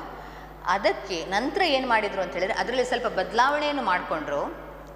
6ರಿಂದ 14 ವರ್ಷದ ಒಳಗಿನ ಮಕ್ಕಳಿಗೆ, ಅಂದರೆ 6ರ ನಂತರ 14 ವರ್ಷದ ಒಳಗಿನ ಮಕ್ಕಳಿಗೆ ಉಚಿತ ಮತ್ತು ಕಡ್ಡಾಯ ಶಿಕ್ಷಣ. ಇದು ನಮ್ಮ ಸಂವಿಧಾನದ 21A, ಸಂವಿಧಾನದ ವಿಧಿ 21Aಯಲ್ಲಿ ನಾವಿದನ್ನು ಕಾಣ್ತೇವೆ. ಅದು ಎ ಯಾಕಂತ ಹೇಳಿದರೆ ಅದು ಅಡಿಷನಲ್ ಆಗಿ ಸೇರಿಸುವಂಥದ್ದು. ಎಲ್ಲ ವಿಧಿಗಳಿಗೆ ತಿದ್ದುಪಡಿ ಮಾಡುವಾಗ ಈಗ ಹೇಗಾಗ್ತದೆ ಅಂತ ಹೇಳಿದರೆ ಆ 22 ಅಂತ ಸೇರಿಸ್ಲಿಕ್ಕೆ ಆಗೋದಿಲ್ಲ. ಯಾಕಂತ ಹೇಳಿದರೆ 22 ಇನ್ನೊಂದು ವಿಧಿ ಇರ್ತದೆ. ಅದಕ್ಕೆ ಏನು ಮಾಡ್ತಾರೆ ಅಂತ ಹೇಳಿದರೆ 21ರಲ್ಲಿ ABCD ಆ ಥರ ಸೇರಿಸ್ತಾ ಹೋಗ್ತಾರೆ. ಈಗ ಸಂವಿಧಾನದ 21A ಈ ವಿಧಿಯಲ್ಲಿ ನಾವು ಉಚಿತ ಮತ್ತು ಕಡ್ಡಾಯ ಶಿಕ್ಷಣ ಅನ್ನುವಂಥದ್ದು ಮೂಲಭೂತ ಹಕ್ಕಾಗಿ ಈಗ ಅದು ಪರಿಗಣಿಸಲ್ಪಟ್ಟಿದೆ. ಸಂವಿಧಾನದ 21A ವಿಧಿಯಲ್ಲಿ ನಾವು ಇದನ್ನು ಮೂಲಭೂತ ಹಕ್ಕು ಅಂತ ಹೇಳ್ತೇವೆ. ಈ ರೀತಿಯಲ್ಲಿ ಇದು ಒಂದು ನಮ್ಮ ಶಿಕ್ಷಣದ ದೃಷ್ಟಿಯಿಂದ ನೋಡಿದಾಗ ಇದು ಒಂದು ಅತ್ಯಂತ ಒಂದು ಪರಿಣಾಮಕಾರಿಯಾದಂತಹ ಒಂದು ಬದಲಾವಣೆ ಅಂತಲೇ ಹೇಳ್ಬೋದು ನಮ್ಮ ಸಂವಿಧಾನದಲ್ಲಿ. ಈಗ ಏನಾಗಿದೆ ನೋಡಿ, ನಿಮ್ಗೆ ಗೊತ್ತುಂಟು, 14 ವರ್ಷದ ಒಳಗಿನ ಮಕ್ಕಳು ಅಂದರೆ 8ನೇ ತರಗತಿಯವರೆಗೆ ಯಾವ ಮಕ್ಕಳು ಕೂಡ ಶಾಲೆಯಿಂದ ಹೊರಗುಳಿಬಾರ್ದು, ಎಲ್ಲಿಯೂ ಕೂಡ ಕೆಲಸ ಮಾಡಬಾರ್ದು. ಕೆಲಸಕ್ಕೆ ಕಳುಹಿಸಿದಾಗ ಅಲ್ಲಿ ಕಳುಹಿಸಿದಂಥ ತಂದೆ ತಾಯಿಗಳು, ಅದೇ ರೀತಿಯಲ್ಲಿ ಯಾರು ಅವರನ್ನು ಕೆಲಸ ಮಾಡಿಸ್ತಾ ಇದ್ದಾರೆ ಅವರು ಕೂಡ ಶಿಕ್ಷೆಗೆ ಒಳಪಡ್ತಾರೆ. ನೀವು ಅದನ್ನು ಗಮನಿಸಿ. ಆದ್ದರಿಂದ ಯಾರು ಕೂಡ ಅಲ್ಲಿ ಕೆಲಸಕ್ಕೆ ಹೋಗಲಿಕ್ಕಿಲ್ಲ, ಅದು ಬಾಲಕಾರ್ಮಿಕ ಅಂತ ಪರಿಗಣಿಸಲ್ಪಡ್ತದೆ ಅಲ್ವಾ. ಈಗ ಅದು 18 ವರ್ಷ ಅಂತ ಆಗ್ತಾ ಉಂಟು. ಆದ್ದರಿಂದ ನೋಡ್ಕೊಳ್ಳಿ ವಿದ್ಯಾರ್ಥಿಗಳು, ಅದನ್ನೆಲ್ಲ ಆ ಒಂದು ವಿಧಿಗಳನ್ನೆಲ್ಲ ಸರಿಯಾಗಿ ನೋಟ್ ಮಾಡ್ಕೊಳ್ಳಿ. ಅದೇ ರೀತಿಯಲ್ಲಿ 29ನೇ ವಿಧಿ, ಸಂವಿಧಾನದ 29ನೇ ವಿಧಿ ಏನು ಹೇಳ್ತದೆ ಅಂತ ಹೇಳಿದರೆ, ಅಲ್ಪಸಂಖ್ಯಾತರ ಸಾಂಸ್ಕೃತಿಕ ಹಕ್ಕುಗಳ ರಕ್ಷಣೆ. ಇದು 29ನೇ ವಿಧಿಯಲ್ಲಿದೆ. ಅದೇ ರೀತಿಯಲ್ಲಿ 30ನೇ ವಿಧಿಯು ಅಲ್ಪಸಂಖ್ಯಾತರ ಶೈಕ್ಷಣಿಕ ಅವರಿಗೆ ಶೈಕ್ಷಣಿಕ ಸಂಸ್ಥೆಗಳನ್ನು ಸ್ಥಾಪಿಸಲಿಕ್ಕೆ ಇದು ಅವಕಾಶವನ್ನು ಮಾಡಿಕೊಡ್ತದೆ. ಅಲ್ಪಸಂಖ್ಯಾತರು ಶೈಕ್ಷಣಿಕ ಸಂಸ್ಥೆಗಳನ್ನು ಸ್ಥಾಪಿಸಲಿಕ್ಕೆ 30ನೇ ವಿಧಿಯು ಅವಕಾಶವನ್ನು ಮಾಡಿಕೊಟ್ಟಿದೆ. ಅದು ನೋಟ್ ಮಾಡ್ಕೊಳ್ಳಿ ವಿದ್ಯಾರ್ಥಿಗಳೇ. ಈಗ ನೋಡಿ, ಈಗ ಹಲವಾರು ಅಲ್ಪಸಂಖ್ಯಾತ ಶಿಕ್ಷಣ ಸಂಸ್ಥೆಗಳಿದೆ, ಕ್ರಿಶ್ಚಿಯನ್ ಇನ್ಸ್ಟಿಟ್ಯೂಷನ್ಸ್, ಮುಸ್ಲಿಂ ಇನ್ಸ್ಟಿಟ್ಯೂಷನ್ಸ್, ಇದೆಲ್ಲವೂ ಕೂಡ ಈ ವಿಧಿಯ ಆಧಾರದ ಮೇಲೆ ಬಂದಿರುವಂಥದ್ದು. ಅದೇ ರೀತಿಯಲ್ಲಿ ಇನ್ನೊಂದು 46ನೇ ವಿಧಿ ಅಂತ ಇದೆ. ಈ 46ನೇ ವಿಧಿಯು ಪರಿಶಿಷ್ಟ ಜಾತಿ ಮತ್ತು ಪರಿಶಿಷ್ಟ ಪಂಗಡ ಅವರಿಗೆ ಬೆಂಬಲವನ್ನು ನೀಡಲಿಕ್ಕೆ ಹಲವಾರು ಕಾರ್ಯಕ್ರಮಗಳನ್ನು ಕೈಗೊಳ್ಳಲಿಕ್ಕೆ ಈ ವಿಧಿ ರೂಪಿಸಲ್ಪಟ್ಟಿದೆ. ಈ ರೀತಿಯಲ್ಲಿ ನಮ್ಮ ಸಂವಿಧಾನದಲ್ಲಿ ನಾವು ಬೇರೆ ಬೇರೆ ವಿಧಿಗಳನ್ನು ಕಾಣ್ತೇವೆ. ಇದೆಲ್ಲವೂ ಕೂಡ ಶಿಕ್ಷಣದಲ್ಲಿ ಸಮಾನತೆಯನ್ನು ಸಾಧಿಸಬೇಕು ಅನ್ನುವಂತಹ ಉದ್ದೇಶದಿಂದಲೇ ರೂಪಿಸಲ್ಪಟ್ಟಂತಹ ವಿಧಿಗಳು. ಆದ್ದರಿಂದ ಇದನ್ನೆಲ್ಲ ನೋಟ್ ಮಾಡ್ಕೊಳ್ಳಿ ನೀವು. ಸರ್ಕಾರ ಯಾವ ರೀತಿಯಲ್ಲಿ ಪ್ರಯತ್ನವನ್ನು ಮಾಡ್ತಾ ಇದೆ. ಅದೇ ರೀತಿಯಲ್ಲಿ 1993ರಲ್ಲಿ ಉನ್ನಿಕೃಷ್ಣನ್ ಅನ್ನುವರು ಈ ಒಂದು ಶಿಕ್ಷಣದ ಹಕ್ಕಿನ ಕುರಿತಾಗಿಯೇ ಸುಪ್ರೀಂ ಕೋರ್ಟಿಗೆ ಹೋಗ್ತಾರೆ. ಆವಾಗ ಈ 21A ವಿಧಿ ರೂಪಿಸಲ್ಪಡುವಂಥದ್ದು, ಅದನ್ನೊಂದು ಮೂಲಭೂತ ಹಕ್ಕಾಗಿಯೇ ಮಾಡಿದರು. ಶಿಕ್ಷಣವನ್ನು ಪಡೆಯುವಂಥದ್ದು ಮೂಲಭೂತ ಹಕ್ಕು ಅಂತ ಹೇಳಿಕೊಂಡು ಅಲ್ಲಿಂದ ಅದು ಪರಿಗಣಿಸಲ್ಪಟ್ಟಿತು. ಈಗ ಏನು ಮಾಡಿದೆ ಸರ್ಕಾರ, ಅಂಗನವಾಡಿಯಿಂದ ಉನ್ನತ ಶಿಕ್ಷಣ, ವೃತ್ತಿಪರ ಶಿಕ್ಷಣವೂ ಸೇರಿದಂತೆ ಎಲ್ಲವನ್ನು ಸಮಗ್ರ ಸಂಯುಕ್ತ ದೃಷ್ಟಿಕೋನದಿಂದ ನೋಡಬೇಕು ಅನ್ನುವಂಥದ್ದನ್ನು ಈಗ ಸರ್ಕಾರ ಪ್ರತಿಪಾದಿಸ್ತಾ ಇದೆ. ಈ ರೀತಿಯಲ್ಲಿ ಸರ್ಕಾರ ಶಿಕ್ಷಣವನ್ನು ಎಲ್ಲರೂ ಪಡಿಬೇಕು, ನಮ್ಮ ದೇಶದ ಸಾಕ್ಷರತಾ ಮಟ್ಟ ಹೆಚ್ಚಾಗಬೇಕು ಅನ್ನುವಂಥ ಉದ್ದೇಶದಿಂದ ಈ ಎಲ್ಲ ಕ್ರಮಗಳನ್ನು ಸರ್ಕಾರ ಕೈಗೊಳ್ತಾ ಇದೆ. ಎಲ್ಲ ನೋಟ್ ಮಾಡ್ಕೊಳ್ಳಿ ವಿದ್ಯಾರ್ಥಿಗಳೇ. ಶಿಕ್ಷಣಕ್ಕಾಗಿ ಸರ್ಕಾರ ಯಾವ ಎಲ್ಲ ಕ್ರಮಗಳನ್ನು ಕೈಗೊಳ್ತಾ ಇದೆ. ಈಗ ನೆಕ್ಸ್ಟ್ ನಾವು ನೋಡುವಂಥದ್ದು ಲಿಂಗತ್ವ ಅಸಮಾನತೆ. ಏನು ಲಿಂಗತ್ವ ಅಸಮಾನತೆ ಅಂತ ಹೇಳಿದರೆ, ನಮ್ಮ ದೇಶದಲ್ಲಿ ಮಾತ್ರ ಅಲ್ಲ, ಬೇರೆ ಬೇರೆ ದೇಶಗಳಲ್ಲೂ ಇದೆ, ಆದರೆ ನಮ್ಮ ದೇಶದಲ್ಲಿ ಅದು ಸ್ವಲ್ಪ ಜಾಸ್ತಿ ಇದೆ. ನಮ್ಮ ದೇಶದ ಸಮಾಜವು ಪಿತೃಪ್ರಧಾನ ಸಮಾಜ. ಹಿಂದಿನಿಂದಲೂ ಕೂಡ ತಂದೆಯೇ ಕುಟುಂಬದ ಯಜಮಾನ, ಪಿತೃಪ್ರಧಾನ ಸಮಾಜದ ಒಂದು ಅಂಶಗಳನ್ನು ಆಧರಿಸಿಕೊಂಡು ರೂಪಿತವಾಗಿದೆ. ಆ ಕಾರಣದಿಂದಾಗಿ ಇಲ್ಲಿ ಹುಡುಗರಿಗೆ ಪ್ರಾಶಸ್ತ್ಯ ಜಾಸ್ತಿ, ಹುಡುಗಿಯರಿಗೆ ಪ್ರಾಶಸ್ತ್ಯ ಕಡಿಮೆ ಆಗ್ತಾ ಇದೆ. ನೀವು ನಿಮ್ಮ ಮನೆಯಲ್ಲೇ ಬೇಕಾದರೆ ಗಮನಿಸಬಹುದು. ನಿಮ್ಮ ಮನೆಯಲ್ಲಿ ನಿಮ್ಮ ತಂದೆ ತಾಯಿಗಳು, ಈಗ ನೀವು ಒಬ್ಬ ಹುಡುಗ ಆಗಿದ್ದರೆ ನಿಮಗೊಂದು ಅಕ್ಕ ಇದ್ದಾಳೆ ಅಥವಾ ತಂಗಿ ಇದ್ದಾಳೆ ಅಂತ ಎಣಿಸಿಕೊಳ್ಳಿ. ನೀವೊಂದು ಹುಡುಗಿಯಾಗಿದ್ದರೆ ನಿಮಗೊಬ್ಬ ಅಣ್ಣ ಇದ್ದಾನೆ ಅಥವಾ ತಮ್ಮ ಇದ್ದಾನೆ ಅಂತ ಎಣಿಸಿಕೊಳ್ಳಿ. ತಮ್ಮನಿಗೆ ಯಾವ ಕೆಲಸಗಳನ್ನು ಹೇಳ್ತಾರೆ, ನಿಮಗೆ ಯಾವ ಕೆಲಸಗಳನ್ನು ಹೇಳ್ತಾರೆ, ಅಥವಾ ನಿಮ್ಮ ಅಕ್ಕನಿಗೆ ಯಾವ ಕೆಲಸ ಹೇಳ್ತಾರೆ, ನಿಮಗೆ ಯಾವ ಕೆಲಸಗಳನ್ನು ಹೇಳ್ತಾರೆ. ಈ ರೀತಿಯಲ್ಲಿ ನೋಡಿ, ನೀವು ಬೇಕಾದ್ರೆ ಗಮನಿಸಿ. ಈಗ ಒಂದು ಪಕ್ಕ ಹೊರಗೆ ಹೋಗಿ ಒಂದು ವಸ್ತು ತಗೊಂಡು ಬರಬೇಕು, ಏನಾದರೂ ಒಂದು ಪಕ್ಕ ಅಡುಗೆಗೆ ಒಂದು ಏನೂ ಸಾಮಾನಿಲ್ಲ, ಪಕ್ಕ ತಗೊಂಡು ಬರಬೇಕಂತ ಹೇಳಿದರೆ ನಿಮ್ಮ ತಾಯಿ ಅಲ್ಲಿ ಅಂಗಡಿಗೆ ಕಳಿಸುವಾಗ ಯಾರನ್ನು ಕಳಿಸ್ತಾಳೆ? ಅಲ್ಲಿ ಸಾಮಾನು ತರಲಿಕ್ಕೆ ಹೋಗುವಾಗ ಶಾಪಿಗೆ ಹೋಗಿ ನಿಮ್ಮ ಹುಡುಗರನ್ನು ಕಳಿಸ್ತಾಳೆ. ಅದೇ ರೀತಿಯಲ್ಲಿ ಮನೆಯಲ್ಲಿ ಏನಾದರೂ ಒಂದು ಮನೆ ಕೆಲಸ ಇದೆ ಅಂತಾಗುವಾಗ ನಿಮ್ಮ ಅಮ್ಮ ಕೂಡಲೇ ಯಾರಿಗೆ ಹೇಳ್ತಾಳೆ? ಹುಡುಗಿಯರಿಗೆ ಹೇಳ್ತಾಳೆ. ಯಾಕೆ? ಮನೆಯಲ್ಲೇ ಇದೆ. ಶಾಲೆಯಲ್ಲೂ ನೀವು ಕಾಣ್ತೀರಿ, ಒಂದು ಡೆಸ್ಕು, ಬೆಂಚು, ಇನ್ನೊಂದು ಮತ್ತೊಂದೆಲ್ಲ ಎತ್ತಿಕೊಂಡು ಹೋಗಬೇಕು ಅಂತ ಆಗುವಾಗ ಹುಡುಗರಿಗೆ ಹೇಳೋದು, ಅಂದರೆ ಸ್ವಲ್ಪ ಅವರು ಬಲಾಢ್ಯರಾಗಿರ್ತಾರೆ ಅಂತ. ಇನ್ನೊಂದು ಏನಾದರೂ ಅಲ್ಲಿ ಸ್ವಲ್ಪ ಕ್ಲೀನ್ ಮಾಡಬೇಕು ಅಂಥದ್ದೇನಾದರೂ ಕೆಲಸಗಳಿದ್ರೆ ನಿಮ್ಮ ಟೀಚರ್ಸ್ ಏನು ಮಾಡ್ತಾರೆ? ಹುಡುಗಿಯರಿಗೆ ಹೇಳ್ತಾರೆ. ಅಲ್ಲಿ ಕೂಡ ಒಂದು ರೀತಿಯಲ್ಲಿ ನಾವು ಕಾಣ್ತೇವೆ, ಎಲ್ಲ ಕಡೆಗಳಲ್ಲಿ ಅಸಮಾನತೆಯನ್ನು ನಾವು ಕಾಣ್ತಾನೇ ಇದ್ದೇವೆ. ಯಾಕಂತೇಳಿದರೆ ಇದು ನಮ್ಮ ಹಿಂದಿನಿಂದಲೂ ಬಂದಂಥದ್ದು. ಅಷ್ಟು ಸುಲಭದಲ್ಲಿ ಅದನ್ನು ತಡೆದು ಹಾಕ್ಲಿಕ್ಕೆ ಆಗೋದಿಲ್ಲ. ಆದರೂ ಕೂಡ ಈಗ ತುಂಬ ಕಡಿಮೆ ಆಗಿದೆ. ಯಾಕಂತೇಳಿದ್ರೆ ಈಗ ವೃತ್ತಿ ಅವಕಾಶಗಳು ನಿಮ್ಗೆ ಗೊತ್ತುಂಟು. ಮಹಿಳೆಯರ ಒಂದು ಅಭಿವೃದ್ಧಿಗೆ ನಮ್ಮ ಸರ್ಕಾರ ಎಷ್ಟು ಕ್ರಮಗಳನ್ನು ಕೈಗೊಂಡಿದೆ. ನಿಮಗೆ ರಾಜ್ಯಶಾಸ್ತ್ರ 1ನೇ ಪಾಠದಲ್ಲಿ ಬರ್ತದೆ ಅಲ್ವಾ. ಮಹಿಳಾ ಮತ್ತು ಮಕ್ಕಳ ಕಲ್ಯಾಣ ಇಲಾಖೆಯನ್ನೇ ಸ್ಥಾಪಿಸಿದೆ. ಇದರಲ್ಲಿ ಮಹಿಳೆಯರ ಮತ್ತು ಮಕ್ಕಳ ಒಂದು ಆರೋಗ್ಯದ ದೃಷ್ಟಿಯಿಂದ ಕೂಡ ನಮ್ಮ ಸರ್ಕಾರ ಎಷ್ಟೊಂದು ಪ್ರಯತ್ನವನ್ನು ಮಾಡ್ತಾ ಇದೆ. ಈಗ 2015-16 ರಾಷ್ಟ್ರೀಯ ಕುಟುಂಬ ಆರೋಗ್ಯ ಸಮೀಕ್ಷೆ ಇದರ ಒಂದು ಅಂಶಗಳನ್ನು ಗಮನಿಸಿದಾಗ ನಮ್ಮ ಕರ್ನಾಟಕದ ಗ್ರಾಮೀಣ ಪ್ರದೇಶದಲ್ಲಿರುವ 24.3% ಮಹಿಳೆಯರು ಮತ್ತು ನಗರ ಪ್ರದೇಶದ 16.2% ಮಹಿಳೆಯರ ಬಾಡಿ ಮಾಸ್ ಸೂಚಿ ಅಂತ ಹೇಳಿದರೆ, ಇದು ನಾವು BMI ಅಂತ ಹೇಳ್ತೇವೆ. ಬಾಡಿ ಮಾಸ್ ಸೂಚಿ ಅಂತ ಹೇಳಿದರೆ BMI ಅಂದರೆ ಬಾಡಿ ಮಾಸ್ ಇಂಡೆಕ್ಸ್. ಇದನ್ನು ನೋಡಿದರೆ ಇದು ಕನಿಷ್ಠ ಮಟ್ಟಕ್ಕಿಂತ ಕಡಿಮೆ ತೂಕ ಇದೆ ಅಂತ. ಅದು ಹೇಗೆ? ನೀವು ಗೂಗಲ್ ಸರ್ಚಿಗೆ ನೀವು ಹೋದರೆ ಅಲ್ಲಿ ನೀವು BMI ಕ್ಯಾಲ್ಕುಲೇಟರ್ ಅಂತ ಹಾಕಿ ಕೂಡಲೇ ನಿಮಗೆ ಕ್ಯಾಲ್ಕುಲೇಷನ್ಗೆ ಬರ್ತದೆ. ಅದು ಅಲ್ಲಿ ನಿಮ್ಮ ಏಜ್ ಹಾಕ್ಲಿಕ್ಕೆ ಇರ್ತದೆ, ನಿಮ್ಮ ಸೆಕ್ಸ್ ಅಂತ ಹೇಳಿದರೆ ಗಂಡ ಹೆಣ್ಣ, ಅದೇ ರೀತಿಯಲ್ಲಿ ನಿಮ್ಮ ಎತ್ತರ, ನಿಮ್ಮ ತೂಕ, ಇದನ್ನು ಇಷ್ಟನ್ನು ಹಾಕಿದರೆ ನಿಮ್ಮ BMI ಬಾಡಿ ಮಾಸ್ ಇಂಡೆಕ್ಸ್ ಎಷ್ಟಿದೆ ಅಂತ ನಿಮಗೆ ಗೊತ್ತಾಗ್ತದೆ.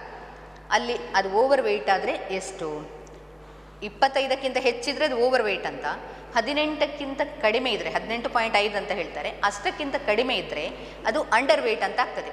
ಇಲ್ಲಿ ನಮ್ಮ ದೇಶದಲ್ಲಿ ಗ್ರಾಮೀಣ ಪ್ರದೇಶ ಮತ್ತು ನಗರ ಪ್ರದೇಶ ಮಹಿಳೆಯರ ಅಂದರೆ ಸುಮಾರು ಈಗ ಅಲ್ಲಿ ಶೇಕಡ ಎಷ್ಟು ಕೊಡ ನೋಡಿ, 16.2 ಕೊಟ್ಟಿದ್ದಾರೆ.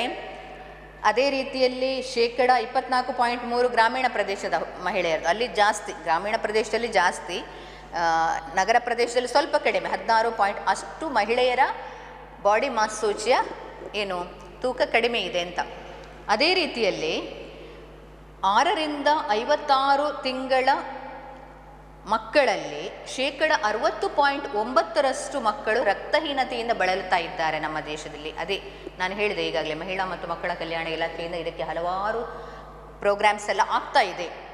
ಗರ್ಭಿಣಿಯರಲ್ಲಿ ಶೇಕಡ 45.2 ಮಹಿಳೆಯರು ರಕ್ತಹೀನತೆಯಿಂದ ಬಳಲ್ತಾ ಇದ್ದಾರೆ.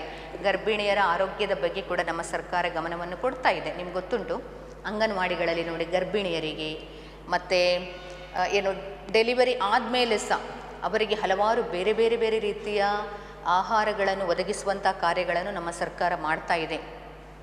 ಒಂದು ಸಲ ನಮ್ಮ ಸರ್ಕಾರ ಗರ್ಭಿಣಿಯರಿಗೆ ಊಟದ ವ್ಯವಸ್ಥೆ, ಅಂಗನವಾಡಿಗಳಲ್ಲಿ ಊಟದ ವ್ಯವಸ್ಥೆ ಅಂತ ಒಂದು ಜಾರಿಗೆ ತಂದಿತ್ತು. ಅದೇನಾಯ್ತು ಅಂತ ಹೇಳಿದರೆ, ಅಂದರೆ ದೂರದವರಿಗೆ ಬರಲಿಕ್ಕಾಗೋದಿಲ್ಲ ಅಂತ ಹೇಳ್ಕೊಂಡು ಅದು ಸ್ವಲ್ಪ ಸಮಸ್ಯೆ ಎಲ್ಲ ಬಂತು. ಆವಾಗ ಏನು ಮಾಡಿದರು ಅವರು, ಆಹಾರ ವಸ್ತುಗಳನ್ನು ಅವರಿಗೆ ಕೊಡೋದು ಅಂತ ಹೇಳ್ಕೊಂಡು ಹಾಗೆ ಒಂದು ಡಿಸೈಡ್ ಮಾಡಿ ನಮ್ಮ ಸರ್ಕಾರ ಈಗ ಅವರಿಗೆ ಆಹಾರ ಪದಾರ್ಥಗಳನ್ನು ಒದಗಿಸಿಕೊಡುವಂತಹ ಕೆಲಸವನ್ನು ಮಾಡ್ತಾ ಇದೆ. ಈ ರೀತಿಯಲ್ಲಿ ಆರೋಗ್ಯದ ದೃಷ್ಟಿಯಿಂದ ಉತ್ತಮವಾದಂತಹ ಕೆಲಸಗಳೇ ನಮ್ಮ ಸರ್ಕಾರ ಮಾಡ್ತಾ ಇದೆ. ಆದರೂ ಕೂಡ ನಾವು ಸಂಪೂರ್ಣವಾಗಿ ಅದನ್ನು ಸಾಧಿಸಲಿಕ್ಕೆ ಇನ್ನೂ ಕೂಡ ಸಾಧ್ಯ ಆಗ್ತಾ ಇಲ್ಲ. ಇನ್ನು ಮುಂದಕ್ಕೆ ಇದು ಆಗಬಹುದು. ಯಾಕಂತೇಳಿದ್ರೆ ಈಗ ಅಷ್ಟೊಂದು ಸರ್ಕಾರದಿಂದ ಕಾರ್ಯಕ್ರಮಗಳು ಆಗ್ತಾ ಇದೆ. ಈ ರೀತಿಯಲ್ಲಿ ಈ ಒಂದು ಮಹಿಳೆಯರ ಅಭಿವೃದ್ಧಿ ಪ್ರಕ್ರಿಯೆ ಅದು ನಿರಂತರವಾಗಿ ನಡೀತಾ ಇರುವಂಥದ್ದು. ಈ ರೀತಿಯಲ್ಲಿ ಇದು ಒಂದು ಲಿಂಗತ್ವ ಸಮಾನತೆಯನ್ನು ಸಾಧಿಸಲಿಕ್ಕೆ ನಾವು ಕೈಗೊಂಡಿರುವಂತಹ ಕ್ರಮಗಳು. ಈಗ ನಾವು ನೆಕ್ಸ್ಟ್ ನೋಡುವಂಥದ್ದು ನೋಡಿ, ಇಲ್ಲಿ ಇನ್ನೊಂದು ಪಾಯಿಂಟ್, ಸಾಮಾಜಿಕ ಸ್ತರ ವಿನ್ಯಾಸ. ಪಾಠದ ಹೆಡ್ಡಿಂಗ್ ಕೂಡ ಅದುವೇ, ಇಲ್ಲಿರುವಂತಹ ಒಂದು ಯೂನಿಟ್ ಕೂಡ ಅದುವೇ, ಸಾಮಾಜಿಕ ಸ್ತರ ವಿನ್ಯಾಸ. ಏನು ಸಾಮಾಜಿಕ ಸ್ತರ ವಿನ್ಯಾಸ ಅಂತ ಹೇಳಿದ್ರೆ ಏನು? ನಾನು ಆಗಲೇ ಹೇಳಿದೆ ನಿಮಗೆ ಅಲ್ವಾ, ಸಮಾಜದ ಜನರನ್ನು ವಿಭಿನ್ನ ಸ್ತರಗಳಾಗಿ ವಿಭಾಗಿಸುವಂತಹ ವ್ಯವಸ್ಥೆ, ಇದಕ್ಕೆ ನಾವು ಸಾಮಾಜಿಕ ಸ್ತರ ವಿನ್ಯಾಸ ಅಂತ ಹೇಳ್ತೇವೆ ಅಲ್ವಾ. ಅಲ್ಲಿ ಕೊಟ್ಟಿದ್ದಾರೆ, ನಿಮ್ಮ ಪುಸ್ತಕದಲ್ಲಿ ಕೂಡ ಉಂಟು, ಅದು ನೋಡ್ಕೊಳ್ಳಿ. ಡೆಫಿನೇಷನ್ ಅಂದರೆ ಕರೆಕ್ಟ್ ಇರಬೇಕು, ಎಕ್ಸಾಮಿಗೆಲ್ಲ ಬರೆಯುವಾಗ ತಪ್ಪಾಗಬಾರ್ದು. ಜನರನ್ನು ವಿಭಿನ್ನ ಸ್ತರಗಳಾಗಿ ವರ್ಗೀಕರಿಸುವ ವ್ಯವಸ್ಥೆಗೆ ಅಥವಾ ಅವರನ್ನು ಏಣಿ ಶ್ರೇಣಿಗಳಿಂದ ವಿಭಿನ್ನ ಸ್ಥಾನಗಳಲ್ಲಿ ವಿಭಾಗಿಸುವಂತಹ ಕ್ರಮವೇ ಸಾಮಾಜಿಕ ಸ್ತರ ವಿನ್ಯಾಸ. ಗೊತ್ತಾಯ್ತಲ್ಲ ವಿದ್ಯಾರ್ಥಿಗಳೇ, ಅದು 1 ಮಾರ್ಕಿಗೆಲ್ಲ ಕೇಳುವಂಥ ಪ್ರಶ್ನೆ. ಈಗ ನಾವು ನೆಕ್ಸ್ಟ್ ನೋಡುವಂಥದ್ದು ಸಾಮಾಜಿಕ ಸ್ತರ ವಿನ್ಯಾಸದ ಲಕ್ಷಣಗಳು ಯಾವುದೆಲ್ಲ. ಈಗ ನಾವು ಜನರನ್ನು ವಿಭಾಗಿಸುವಾಗ ಅಲ್ಲಿ ಯಾವ ಅಂಶಗಳೆಲ್ಲ ಗಣನೆಗೆ ಬರ್ತದೆ ಅಂತ ನಾವು ನೋಡಿದ್ದೇವೆ ಅಲ್ವಾ. ಆದಾಯದ ಮೂಲಗಳು, ಶಿಕ್ಷಣ ಮತ್ತು ವೃತ್ತಿ ಅವಕಾಶಗಳು, ಆರೋಗ್ಯ ಸೌಲಭ್ಯ, ರಾಜಕೀಯ ಭಾಗವಹಿಸುವಿಕೆ. ಹಾಗಾದರೆ ಇನ್ನೊಂದು ಪ್ರಶ್ನೆ ಬರ್ತದೆ, ಸಾಮಾಜಿಕ ಸ್ತರವಿನ್ಯಾಸ ನಮ್ಮ ದೇಶದಲ್ಲಿ ಮಾತ್ರ ಇದೆಯಾ? ನಮ್ಮ ದೇಶದಲ್ಲಿ ಮಾತ್ರ ಅಲ್ಲ, ಇದು ಇಡೀ ಪ್ರಪಂಚದಲ್ಲಿ ಎಲ್ಲ ಕಡೆಗಳಲ್ಲೂ ಇದೆ.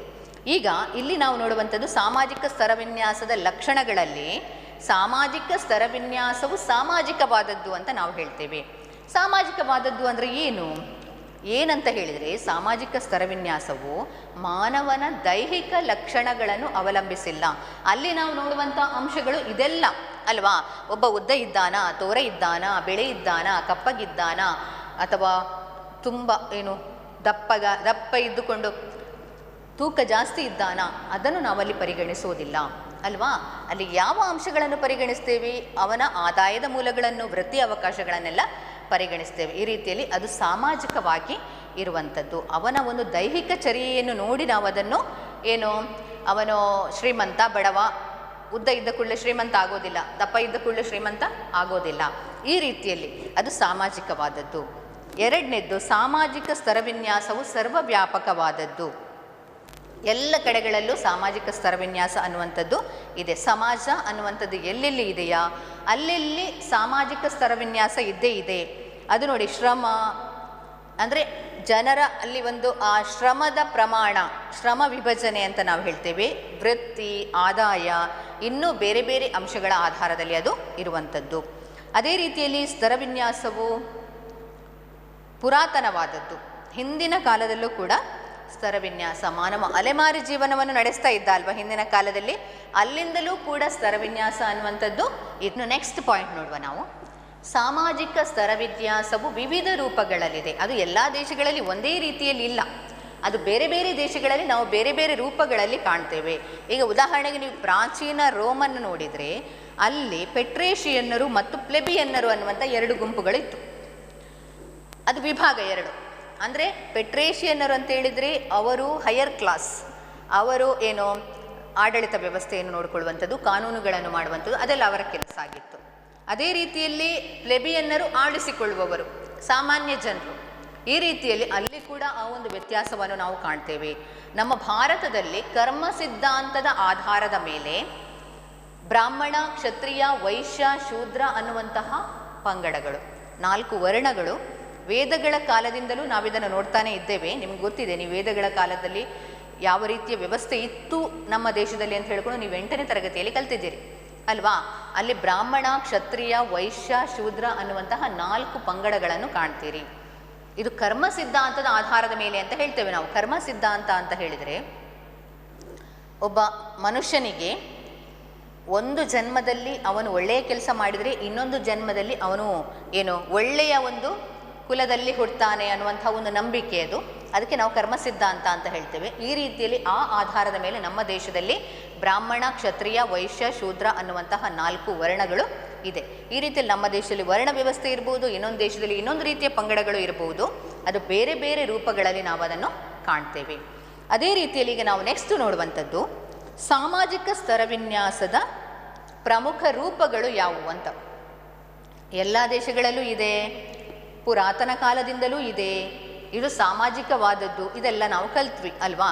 ಈಗ ಇದರಲ್ಲಿ ನಾವು ಬೇರೆ ಬೇರೆ ರೂಪಗಳನ್ನು ಕಾಣ್ತೇವೆ. ಇದು ನಿಮಗೆ ಎಕ್ಸಾಮಿಗೆಲ್ಲ ಕೇಳ್ತಾರೆ, ನೆನಪಿಟ್ಟುಕೊಳ್ಳಿ. ಯಾಕಂತ ಹೇಳಿದ್ರೆ ಇದು ನೀವು ತುಂಬ ಕನ್ಫ್ಯೂಷನ್ ಮಾಡ್ತೀರಿ. ಸಾಮಾಜಿಕ ಸ್ತರವಿನ್ಯಾಸದ ಲಕ್ಷಣಗಳು ಕೇಳ್ತಾರೆ, ಸಾಮಾಜಿಕ ಸ್ತರವಿನ್ಯಾಸದ ರೂಪಗಳು ಕೇಳ್ತಾರೆ. ವಿವಿಧ ರೂಪಗಳು ಯಾವುವು ಅಂತ 2 ಮಾರ್ಕಿಗೆ 3 ಮಾರ್ಕಿಗೆಲ್ಲ ಬರ್ತದೆ. ಆವಾಗ ನೀವು ಕೆಲವೊಮ್ಮೆ ಅದು ಕೇಳಿದರೆ ಇದು ಬರೀತೀರಿ, ಇದು ಕೇಳಿದರೆ ಅದು ಬರೀತೀರಿ. ಅದರಿಂದ ಕನ್ಫ್ಯೂಷನ್ ಮಾಡ್ಕೊಳ್ಬೇಡಿ, ಸರಿಯಾಗಿ ಅದನ್ನು ಅಭ್ಯಾಸ ಮಾಡಿ, ಅಂದರೆ ಅರ್ಥ ಮಾಡ್ಕೊಳ್ಳಿ. ರೂಪಗಳು ಅಂದರೆ ಯಾವುದು, ಲಕ್ಷಣಗಳು ಅಂದರೆ ಯಾವುದು ಅಂತ, ಆಯಿತಾ? ಈಗ ರೂಪಗಳು ಅಂತ ಹೇಳುವಾಗ ಒಂದು ಬರುವಂಥದ್ದು ಆದಿವಾಸಿ ಸಮಾಜ. ಹಿಂದಿನ ಕಾಲದಿಂದಲೂ ಕೂಡ ಈ ಕೆಲವು ಪ್ರದೇಶಗಳಲ್ಲಿ ಕೆಲವು ಕುಟುಂಬದವರು ವಾಸ ಮಾಡ್ತಾ ಇದ್ದಾರೆ ಹಿಂದಿನಿಂದಲೂ ಕೂಡ ಅಲ್ವಾ? ಆದಿವಾಸಿ ಗುಂಪುಗಳು ಕೆಲವು. ಉದಾಹರಣೆಗೆ ಈಗ ಮುಂಡಾಲಾಸ್ ಮತ್ತು ಮುಂಡಾಲರು ಮತ್ತು ಸಂತಾಲರು ಒರಿಸ್ಸಾ ಮತ್ತು ಬಂಗಾಳಗಳಲ್ಲಿದ್ದಾರೆ. ದಕ್ಷಿಣ ಭಾರತದಲ್ಲಿ ಬಂದರೆ ಕೊರವರು, ಮಾರವರು ಮುಂತಾದಂತಹ ಕೆಲವು ಗುಂಪುಗಳೆಲ್ಲ ಇದೆ. ಈ ರೀತಿಯಲ್ಲಿ ಕೆಲವು ಆದಿವಾಸಿ ಜನಾಂಗಗಳು ಒಂದೊಂದು ಕಡೆಯಲ್ಲಿ ವಾಸ ಮಾಡೋದು, ಅಲ್ಲಿ ಅವರದೇ ಆದಂತಹ ರೀತಿ ನೀತಿಗಳು, ಅವರದೇ ಆದಂತಹ ರೂಢಿಗಳೆಲ್ಲ ಅಲ್ಲಿ ಇರ್ತದೆ. ಈ ರೀತಿಯಲ್ಲಿ ಇನ್ನೊಂದು ಗುಲಾಮಗಿರಿ. ಇದು ಹಿಂದಿನ ಕಾಲದಿಂದಲೂ ಇದೆ. ಅಂದರೆ ಒಂದು ದೊಡ್ಡ ದೊಡ್ಡ ಜಮೀನ್ದಾರರು ಸಾಮಾನ್ಯ ಜನರನ್ನು ಗುಲಾಮರಂತೆ, ಅದು ಎಷ್ಟೊಂದು ಆ ಒಂದು ಜನರನ್ನು ನಡೆಸಿಕೊಳ್ಳುವಂತಹ ರೀತಿ ಅದು ಎಷ್ಟು ಕ್ರೂರವಾಗಿತ್ತು ಅಂತ ಹೇಳಿದರೆ, ಪ್ರಾಣಿಗಳನ್ನು ನಡೆಸಿಕೊಳ್ಳುವಂತಹ ರೀತಿಯಲ್ಲಿ ಜನರನ್ನು ನಡೆಸಿಕೊಳ್ತಾ ಇದ್ರು ಗುಲಾಮಗಿರಿ ಪದ್ಧತಿಯಲ್ಲಿ. ಅದೇ ರೀತಿಯಲ್ಲಿ ಇನ್ನೊಂದು ಎಸ್ಟೇಟ್ಸ್ ಪದ್ಧತಿ ಅಂತ, ಅದು ಸಾಧಾರಣ ಎಲ್ಲ ಒಂದೇ. ಎಸ್ಟೇಟ್ಸ್ ಪದ್ಧತಿ, ಈಗ ನೀವು ಮಧ್ಯಕಾಲೀನ ಯುಗದಲ್ಲಿ ಯುರೋಪ್ನಲ್ಲಿ ಊಳಿಗಮಾನ್ಯ ಪದ್ಧತಿ ಇತ್ತು ಅಂತ ಹೇಳ್ತೀರಿ, ಅದು ಅಲ್ಲಿ ಬರ್ತದೆ. ಆ ಎಸ್ಟೇಟ್ಸ್ ಪದ್ಧತಿ ಅದೆಲ್ಲ ಸಾಮಾನ್ಯ ಒಂದೇ. ಅಂದರೆ ಅಷ್ಟೊಂದು ಜನರನ್ನು ಅಲ್ಲಿ ಕ್ರೂರವಾಗಿ ಕೆಟ್ಟ ರೀತಿಯಿಂದ ಜನರು ನಡೆಸಿಕೊಳ್ತಾ ಇದ್ರು, ಪ್ರಾಣಿಗಳ ರೀತಿಯಲ್ಲಿ ನಡೆಸಿಕೊಳ್ತಾ ಇದ್ರು. ಇನ್ನು ಭಾರತದಲ್ಲಿ ಕೂಡ ಇತ್ತು ಜೀತ ಪದ್ಧತಿ ಅಂತ. ಈ ರೀತಿಯಲ್ಲಿ ಆವಾಗ ಸಮಾಜದಲ್ಲಿ ಈಗ ಜಮೀನ್ದಾರರು, ಅವರ ದೊಡ್ಡ ವರ್ಗದವರು, ಇನ್ನೊಂದು ಮಧ್ಯಮ ವರ್ಗದವರು ಅಂತ ಬರ್ತಾರೆ, ಇನ್ನೊಂದು ಬಡ ವರ್ಗದವರು, ಏನೂ ಇಲ್ಲದವರು, ಅವರಿಗೆ ಯಾವ ಒಂದು ಹಕ್ಕುಗಳು ಇಲ್ಲ, ಯಾವುದು ಕೂಡ ಇಲ್ಲ. ಈ ರೀತಿಯಲ್ಲಿ ನೆಕ್ಸ್ಟ್ ನಾವು ನೋಡುವಂಥದ್ದು ವರ್ಣ ವ್ಯವಸ್ಥೆ. ಇದು ನಮ್ಮ ಭಾರತ ದೇಶದಲ್ಲಿ ಇರುವಂಥದ್ದು, ಬ್ರಾಹ್ಮಣ, ಕ್ಷತ್ರಿಯ, ವೈಶ್ಯ, ಶೂದ್ರ ಅನ್ನುವಂಥದ್ದು. ಈಗ ನಾವು ವರ್ಣ ವ್ಯವಸ್ಥೆಯಿಂದ ಸ್ವಲ್ಪ ಬದಲಾವಣೆ ಮಾಡಿಕೊಂಡು ಇನ್ನೊಂದು ಜಾತಿ ವ್ಯವಸ್ಥೆ ಅಂತ ಆಗಿದೆ. ಜಾತಿ ವ್ಯವಸ್ಥೆ ಅಂತ ಹೇಳಿದರೆ, ಈಗ ಉದಾಹರಣೆಗೆ ಬ್ರಾಹ್ಮಣರು, ಹಿಂದಿನ ಕಾಲ, ಈಗ ಬ್ರಾಹ್ಮಣರು ಅಂತ ಹೇಳಿದರೆ ಅವರು ಏನು ಯಜ್ಞ ಯಾಗಾದಿಗಳನ್ನು ಮಾಡುವಂಥದ್ದು, ಶಿಕ್ಷಣವನ್ನು ಪಡೆಯುವಂಥದ್ದು, ಅದು ಅವರ ಕೆಲಸ ಅಂತ ಇತ್ತು ಹಿಂದಿನ ಕಾಲದಲ್ಲಿ. ಅದೇ ರೀತಿಯಲ್ಲಿ ಕ್ಷತ್ರಿಯರು ರಾಜ್ಯವನ್ನು ಆಳುವಂಥದ್ದು, ಅದು ಅವರ ಕೆಲಸ ಅಂತಾಯಿತು. ಇನ್ನು ನೆಕ್ಸ್ಟ್ ಬರುವಂಥದ್ದು ವೈಶ್ಯರು. ವೈಶ್ಯರಲ್ಲಿ ಏನಾಯ್ತು ಅಂತ ಹೇಳಿದರೆ, ಬೇರೆ ಬೇರೆ ಕೆಲಸವನ್ನು ಮಾಡುವವರು ಬೇರೆ ಬೇರೆ ಜಾತಿ ಅಂತ ಪರಿಗಣಿಸಲ್ಪಟ್ಟಿತು. ಜಾತಿ ಪದ್ಧತಿ ಹುಟ್ಟಿಕೊಂಡದ್ದೇ ಹಾಗೆ, ಆ ಕೆಲಸದ ಆಧಾರದ ಮೇಲೆ. ಈಗ ಉದಾಹರಣೆಗೆ ಮಣ್ಣಿನ ಮಡಿಕೆಗಳನ್ನೆಲ್ಲ ಮಾಡ್ತಾರೆ, ಅವರನ್ನು ನಾವು ಕುಂಬಾರರು ಅಂತ ಹೇಳ್ತೇವೆ. ಈ ರೀತಿಯಲ್ಲಿ ಅವರ ವೃತ್ತಿಗನುಗುಣವಾಗಿ ಆ ಜಾತಿ ಅನ್ನುವಂಥದ್ದು ರೂಪುಗೊಂಡಿತು. ಈಗ ಅದೆಲ್ಲ ಕಡಿಮೆ ಆಗ್ತಾ ಇದೆ, ಎಲ್ಲ ವರ್ಗದವರು ಶಿಕ್ಷಣವನ್ನು ಪಡೀತಾ ಇದ್ದಾರೆ, ಆದ್ದರಿಂದ ಈಗ ಅದೆಲ್ಲ ಕಡಿಮೆ ಆಗ್ತಾ ಇದೆ. ಒಟ್ಟಿನಲ್ಲಿ ಈ ಒಂದು ಜಾತಿ ಪದ್ಧತಿ ಅಂತ ಹುಟ್ಟಿಕೊಂಡಿತು. ಇದು ಕೂಡ ಒಂದು ರೂಪ ಯಾವುದರದ್ದು? ಸಾಮಾಜಿಕ ಸ್ತರ ವಿನ್ಯಾಸದ್ದು. ಈ ರೀತಿಯಲ್ಲಿ ನಾವು ಸಾಮಾಜಿಕ ಸ್ತರ ವಿನ್ಯಾಸದ ರೂಪಗಳಲ್ಲಿ 5 ರೂಪಗಳನ್ನು ಕಾಣ್ತೇವೆ, ನೋಟ್ ಮಾಡ್ಕೊಳ್ಳಿ. ಒಂದು ಆದಿವಾಸಿ ಸಮಾಜ, ಇನ್ನೊಂದು ಗುಲಾಮಗಿರಿ, ಇನ್ನೊಂದು ಎಸ್ಟೇಟ್ಸ್ ಪದ್ಧತಿ, ಇನ್ನೊಂದು ವರ್ಣ ವ್ಯವಸ್ಥೆ, ಇನ್ನೊಂದು ಜಾತಿ ವ್ಯವಸ್ಥೆ. 5 ರೂಪಗಳಿದೆ. ಲಕ್ಷಣಗಳು 4. ಸಾಮಾಜಿಕ ಸ್ತರವಿನ್ಯಾಸವು ಸಾಮಾಜಿಕವಾದದ್ದು, ಸಾಮಾಜಿಕ ಸ್ತರವಿನ್ಯಾಸವು ಸರ್ವವ್ಯಾಪಕವಾದದ್ದು, ಸಾಮಾಜಿಕ ಸ್ತರವಿನ್ಯಾಸವು ಪುರಾತನವಾದದ್ದು, ಸಾಮಾಜಿಕ ಸ್ತರವಿನ್ಯಾಸ ವಿವಿಧ ರೂಪಗಳಲ್ಲಿದೆ. ಇದು ಲಕ್ಷಣಗಳು. ಈ ರೀತಿಯಲ್ಲಿ ಇದನ್ನು ಒಂಚೂರು ಸರಿಯಾಗಿ ನೋಡ್ಕೊಳ್ಳಿ. ಈಗ ನಾವು ಇವತ್ತಿನ ತರಗತಿಯಲ್ಲಿ ನಾವು ಇಷ್ಟು ಅಂಶಗಳನ್ನು ಕಲಿತುಕೊಂಡ್ವಿ. ಒಂದು ಸಾಮಾಜಿಕ ಅಸಮಾನತೆ, ಶಿಕ್ಷಣ ಮತ್ತು ಅಸಮಾನತೆ, ಅದೇ ರೀತಿಯಲ್ಲಿ ಲಿಂಗತ್ವ ಅಸಮಾನತೆ ಮತ್ತು ಸಾಮಾಜಿಕ ಸ್ತರವಿನ್ಯಾಸ, ಇಷ್ಟೊಂದು ಅಂಶಗಳ ಬಗ್ಗೆ ನಾವು ಇವತ್ತು ಕಲಿತುಕೊಂಡ್ವಿ. ಈಗ ನಾನು ಇದರ ಕೆಲವು ಪ್ರಶ್ನೆಗಳನ್ನು ನಿಮಗೆ ಕೊಡ್ತೇನೆ. ನೀವು ಆ ಪ್ರಶ್ನೆಗಳನ್ನು ನಿಮ್ಮ ನೋಟ್ಸ್ ಪುಸ್ತಕದಲ್ಲಿ ಚೆಂದ ಮಾಡಿ ಅದಕ್ಕೆ ಉತ್ತರವನ್ನು ಬರೆದು ನಿಮ್ಮ ಶಿಕ್ಷಕರಿಗೆ ಅದನ್ನು ತೋರಿಸಬೇಕು. ಮತ್ತು ಏನು ತಪ್ಪುಗಳಿದೆಯಾ ಸರಿ ಇದೆಯಾ ಅವರಲ್ಲಿ ಚರ್ಚೆ ಮಾಡಿ, ಆನಂತರ ಅದನ್ನು ಸರಿಯಾಗಿ ಕಲೀರಿ. ಯಾಕಂತ ಹೇಳಿದರೆ ಪರೀಕ್ಷೆಗೆ ಈ ಪಾಠದಿಂದ ನಿಮಗೆ 3 ಮಾರ್ಕಿನ ಪ್ರಶ್ನೆಗಳು, ಕೆಲವೊಮ್ಮೆ 4 ಮಾರ್ಕಿನ ಪ್ರಶ್ನೆಗಳು ಬರ್ಬೋದು, 2 ಮಾರ್ಕಿನ ಪ್ರಶ್ನೆ, 1 ಮಾರ್ಕಿನ ಪ್ರಶ್ನೆ ಅಂತೂ ಇದ್ದೇ ಇದೆ. ಈ ರೀತಿಯಲ್ಲಿ ಈಗ ಅಲ್ಲಿ ಬರ್ಕೊಳ್ಳಿ ಪ್ರಶ್ನೆಗಳು. 1, ಸಾಮಾಜಿಕ ಸ್ತರವಿನ್ಯಾಸ ಎಂದರೇನು? ಸಾಮಾಜಿಕ ಸ್ತರವಿನ್ಯಾಸ ಎಂದರೇನು?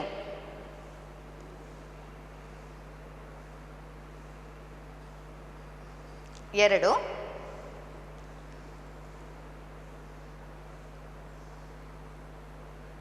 ಎಲ್ಲರಿಗೂ ಶಿಕ್ಷಣವನ್ನು ನೀಡಲು ನಮ್ಮ ಸರ್ಕಾರ ಯಾವ ಕ್ರಮಗಳನ್ನು ಕೈಗೊಂಡಿದೆ? ಎಲ್ಲರಿಗೂ ಶಿಕ್ಷಣವನ್ನು ನೀಡಲು ನಮ್ಮ ಸರ್ಕಾರ ಕೈಗೊಂಡಿರುವ ಕ್ರಮಗಳು ಯಾವುವು? 3,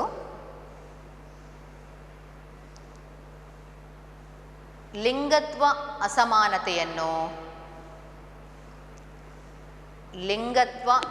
ಅಸಮಾನತೆಯನ್ನು ವಿಶ್ಲೇಷಿಸಿ.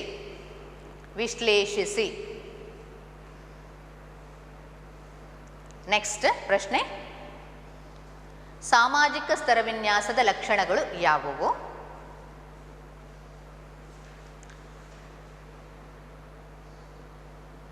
ನೆಕ್ಸ್ಟ್, ಸಾಮಾಜಿಕ ಸ್ತರವಿನ್ಯಾಸದ ವಿವಿಧ ರೂಪಗಳು ಯಾವುವು? ಇಷ್ಟು ಪ್ರಶ್ನೆಗಳಿಗೆ ಉತ್ತರ ಬರೆದು ಚಂದ ಮಾಡಿ ಕಲಿಯಿರಿ. ಶುಭವಾಗಲಿ. ನಮಸ್ತೆ.